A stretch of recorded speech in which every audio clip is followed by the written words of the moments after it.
रविवार के दिन वर्ग 2 चयन परीक्षा का सभी विषयों का 100 नंबर का एफएलटी टेस्ट आयोजित होने जा रहा है, जो कि ईएसबी के पुराने पैटर्न पुराने प्रश्नों पर आधारित रहेगा और वहां से आप अपने स्कोर का पता करें और अपनी तैयारी को और भी अच्छा करें।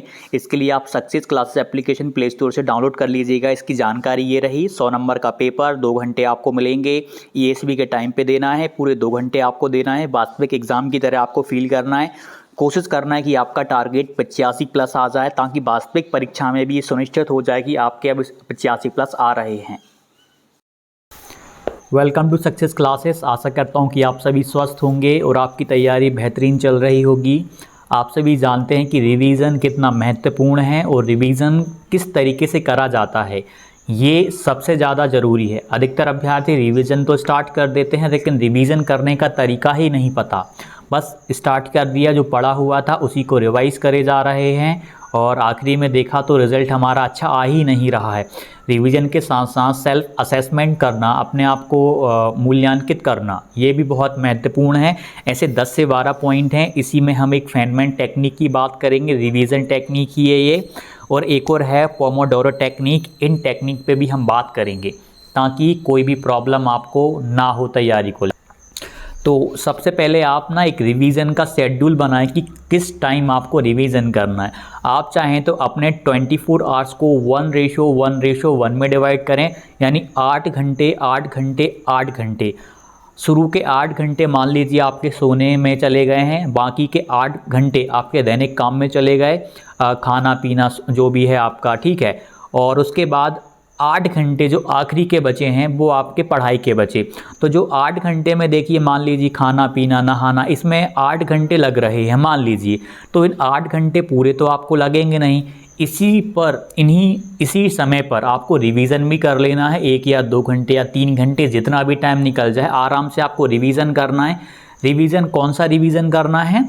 जो आपका पुराना वाला कंटेंट आपने पढ़ा हुआ है, आपने नोट्स बनाए हुए हैं, उसका ही रिवीजन करना है, ठीक। वो रिवीजन करना है। बाकी के जो 8 घंटे बचे हुए हैं, इसमें आप 5 और 3 घंटों में डिवाइड कर लो। 3 घंटे में आप एक टेस्ट लगाओ, 2 घंटे में टेस्ट हो जाएगा आपका, और 1 घंटे में आप उसका एनालिसिस भी कर लोगे। जो कुछ क्वेश्चंस ही नहीं बनेंगे उनके आप आंसर्स कर लोगे। और 5 घंटे के लिए आप नए क्वेश्चंस की प्रैक्टिस करो, किसी भी बुक से, कहीं से भी, क्योंकि नए क्वेश्चंस करना भी बहुत ज़्यादा ज़रूरी है। आप रिवीजन कर रहे हो पुराने कंटेंट को, बहुत अच्छी बात है, लेकिन नया कंटेंट पढ़ना इसीलिए ज़्यादा ज़रूरी है क्योंकि पेपर का लेवल किसी को नहीं पता रहता कब कितना डिफ़िकल्टी लेवल आ जाए। तो आपको हर तरीके से मजबूत रहना पड़ेगा। आप रिवीजन के लिए अपना टाइम निकालो, रिवीजन करो कुछ घंटे, और उसके बाद नए कंटेंट को भी आप साथ में पढ़ते जाओ। रिवीजन का मतलब ये नहीं कि आप केवल पुराने कंटेंट को ही बार बार कर रहे हो, उसके साथ साथ ये रिवीजन में तो पुराना कंटेंट हो गया, लेकिन साथ में आप नए क्वेश्चंस की प्रैक्टिस करते जाओ।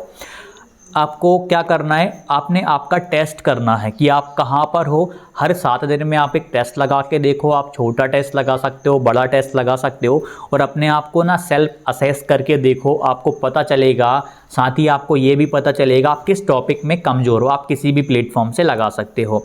इसके बाद क्विजेस लगा सकते हो, कहीं लाइव टेस्ट मिल रहे हैं तो आप वो भी कर सकते हो। हम इसके बाद आपको ना कंटेंट का रिपीटेशन कर लेना है, यानी पुनरावृत्ति कर लेना है, बार बार दोहरा लेना है। एक और चीज़ कि आपने जिस कंटेंट को पढ़ा हुआ है उसको तो रिवीजन करना ही करना, उसके अलावा और भी कंटेंट आपको मिल रहा है, आपने पढ़ा हुआ था, उसका भी रिवाइज करना है। ज़रूरी नहीं कि जितना कंटेंट, जितने नोट्स आपने बनाए हुए हैं उसमें से ही प्रश्न बने। ये तो पॉसिबल ही नहीं रहता है कि जितना कंटेंट हमने रेडी करा वहीं से प्रश्न बनेंगे। टॉपिक वही रहेंगे, लेकिन डिफ़िकल्टी लेवल चेंज होगा, तो प्रैक्टिस भी आपको चेंज वाले तरीके में करनी होगी। समराइज़ करना है आपको, आपके जो नोट्स हैं उनको समरी के रूप में कन्वर्ट कर लेना है, ताकि आप एग्ज़ाम के टाइम पे कम समय में रिवाइज कर पाओ। या आप माइंड मैप बना सकते हो। माइंड मैप से मेरा मतलब है कि आपने 1 पेज में या 2 पेज में आपका अपना पूरा टॉपिक लिख लिया, कुछ पॉइंट की मदद से ही, कुछ छोटे छोटे कीवर्ड की मदद से आपने पूरा टॉपिक तैयार कर लिया। एक तरीका ये रिवीजन का रिवीजन हो गया, माइंड मैप का माइंड मैप आपका रेडी हो गया। आप अपनी दीवार पे कहीं पे भी चस्पा कर लो, माइंड मैप वाला हो गया। Practice papers, mock test, PYQ, time conditions. Practice papers आप जितने लगा सकते हो, रोज़ कोशिश करना कि आप 1 लगाना।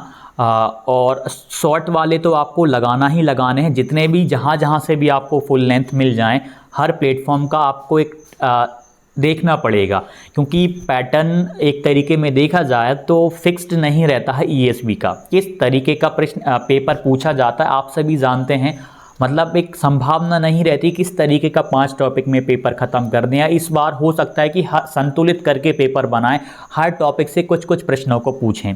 तो आपको इस तरीके में करना है, टेस्ट वगैरह जितने लगाना है लगा लेना, और सबसे बड़ी चीज़ PYQ लगा लेना है। 2018 वाले भी लगाना है, 2023 की पात्रता हुई है उसके भी PYQs आपको बहुत अच्छे से लगा लेने हैं।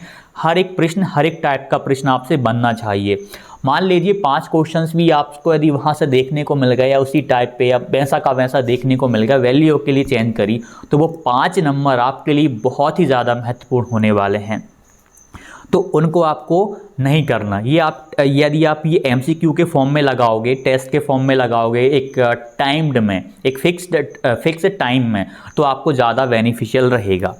उसके बाद एक टेक्निक होती है फेनमैन टेक्निक। आपको इस टेक्निक के द्वारा क्या करना है, किसी दूसरे व्यक्ति को पढ़ाना है जो कंटेंट आपने पढ़ा हुआ है। जब आप पढ़ाते हो तो आपका माइंड, जब आप पढ़ते हो उतना एक्टिव नहीं रहता, जब आप पढ़ाते हो तब आपका माइंड इतना एक्टिव हो जाता है कि आप पूछिए मत। आपका दिमाग कई तरीके में काम करता है, कई चीज़ों पे एनालिसिस करने लगता है कि इसको किस तरीके से पढ़ाया जा सकता है, सामने वाले को किस तरीके से मैं बताऊं कि इसको याद हो जाए। फेनमैन टेक्निक यानी किसी दूसरे व्यक्ति को आपको पढ़ाना है। दूसरे व्यक्ति से तात्पर्य आप अपने दोस्त को पढ़ा सकते हो, दोस्त नहीं है तो आप किसी एक छोटे से बच्चे को पढ़ा सकते हो, या आप मान लीजिए कोचिंग्स पढ़ाते हो तो वहाँ पर भी आप अपने कंटेंट को कम से कम, जैसे कोचिंग पढ़ा रहे हो तो आधे घंटे या ज़्यादा एक्स्ट्रा टाइम दे दो उनको, और आधे या 1 घंटे में अपनी ये जो पढ़ा हुआ है वो नॉलेज उनको दो। उस नॉलेज को देने से ना आपके दिमाग के पर्दे ओपन हो जाएंगे। आप मतलब एक ये चीज़ ना फील करने वाली चीज़ है, अनुभव वाली बात है। जो अनुभव करा होगा वो जानता है, इसको अपनाना ज़रूर भाई। फेनमैन टेक्निक एक अल्टीमेट टेक्निक होने वाली है, बहुत ही शानदार टेक्निक होने वाली किसी दूसरे को पढ़ा करके।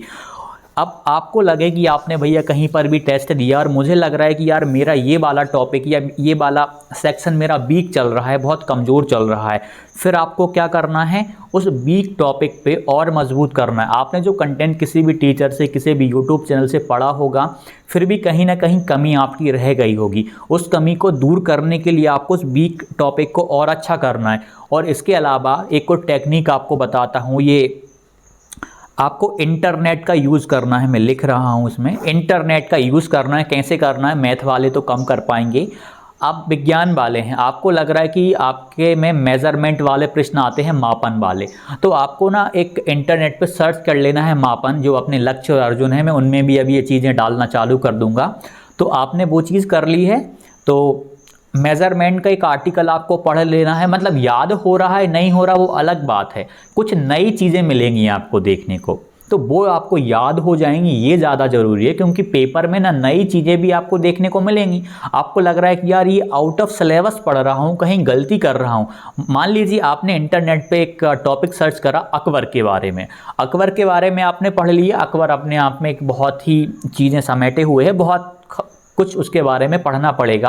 आपने पढ़ा था एक लेवल का, लेकिन आपने जब वो आर्टिकल पढ़ा तो आपको 10 चीज़ें और नई जानने को मिली। या हिंदी में आपने पढ़ा, विज्ञान में आपने पढ़ा, आप हिंदी में भी, गणित में भी आप फार्मूलास देख सकते हो, कुछ नए फार्मूलास आपको देखने को मिल सकते। इंटरनेट का यूज़ करना है, हर एक टॉपिक को इंटरनेट पे ज़रूर सर्च करके देखना है, उससे आपको बहुत बेनिफिट मिलने वाला है, बहुत फ़ायदा होने वाला है। इसके बाद फोकस ऑन वीक टॉपिक में हमने ये देखा। और एक और चीज़ है, बीच बीच में तनाव होगा, पढ़ने में मन नहीं लगेगा। आपके फेवरेट म्यूजिक तो होंगे, हर एक व्यक्ति के होते हैं, तो उन म्यूजिक्स को आपको ज़रूर सुन लेना है।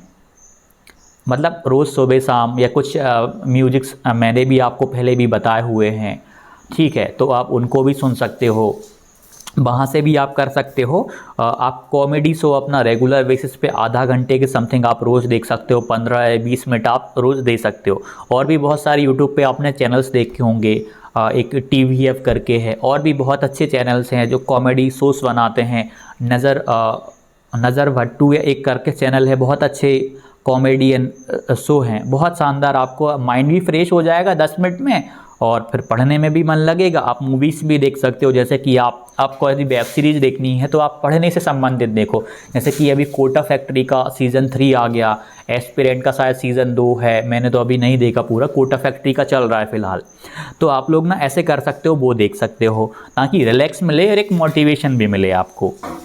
शॉर्ट ब्रेक, अब देखिए हम बात कर रहे हैं पोमोडोरो जो टेक्निक होती है, इसमें क्या है कि आप चीज़ों को इंटरवल में कन्वर्ट कर सकते हो। आपने भैया 25 मिनट पढ़ा, 25 मिनट के बाद आपको 5 मिनट का ब्रेक लेना है। 5 मिनट का ब्रेक आप ले सकते हो, 5 मिनट के ब्रेक में आप टहलने चले जाओ, आप घूम लो, छत पे चले जाओ, इस तरीके से कर सकते हो। आपको लग रहा है कि 25 मिनट मेरे लिए कम है, तो आप क्या करो, आप 45 मिनट का टाइम इसी टेक्निक में आप चीज़ चेंज कर दो। आप 45 मिनट का टाइम पढ़ने पे दो, कंसंट्रेशन अच्छा रहेगा आपका।